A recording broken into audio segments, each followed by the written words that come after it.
You know what's by and large always nuts? Video game character backstories. For some reason, when it comes to games, we can't just have a normal narrative for our hero. They have to have been through the absolute ringer, or they're straight up bonkers. The worst for this, though, is fighting games. Seemingly feeling like they have to create miniature lives for the fighters, there are some truly stupid reasons as to who these people are and why they exist in the first place.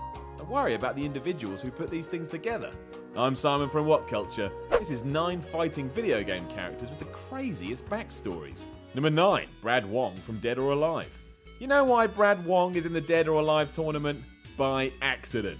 Yep, a bit of an alcoholic, he gets sent on some quest to find a specific type of wine known as Genra. He just stumbles across this massive brawl and thinks, ah well, when in Rome. Throughout it all though, he's still obsessed with the damn wine. Let's not forget that he could have just walked around the tournament and gone on his merry way. He threw himself into the mix, and yet is still trying to complete his original task as well. The dude is his own worst enemy. Furthermore, he continues to get wasted throughout each of his bouts. Booze literally fuels his entire fighting style.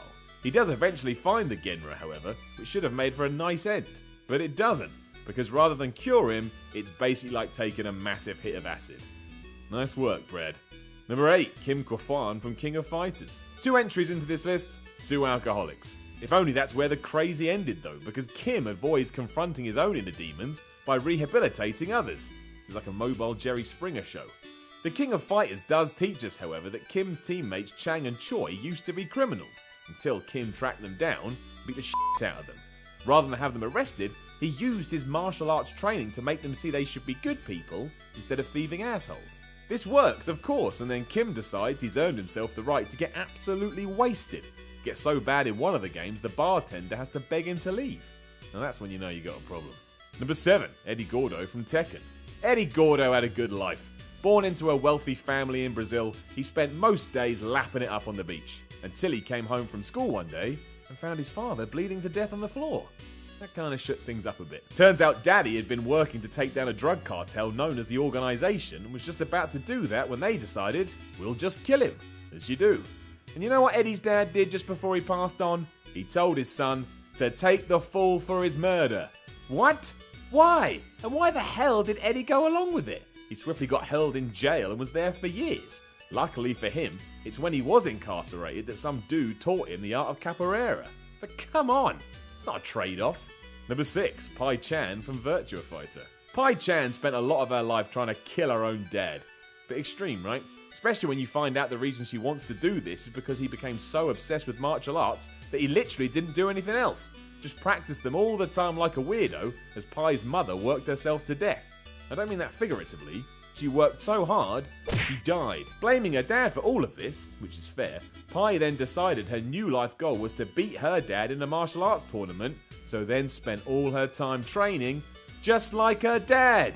Hypocrite. While she never achieved this, eventually life stepped in and gave Daddy a deadly illness. But even then Pai wasn't happy. This all made her realise she should now dedicate herself to his legacy. So she's bonkers. Number 5, Voldo from Soul Calibur. Not only does Voldo look nuts, he is nuts as well. Once the right-hand man to an Italian arms dealer known as Verci, things became very bad when the Italian wars broke out. That's worse still when as an arms dealer, you've got all the weapons and people want to take these from you. So what do? You move your entire crew to an uninhabited island, build a pit, put your weapons in the pit, and then tell Voldo to kill anyone that even comes near the pit. This meant Voldo lived in the pit and went a bit doolally while he was down there, and he went blind, as you would if some crazed person locked you in your own personal tomb. Number 4, Dr. Baldhead / Faust from Guilty Gear. Dr. Baldhead lost all rational thought when a little girl died on his operating table. Now we can all understand that.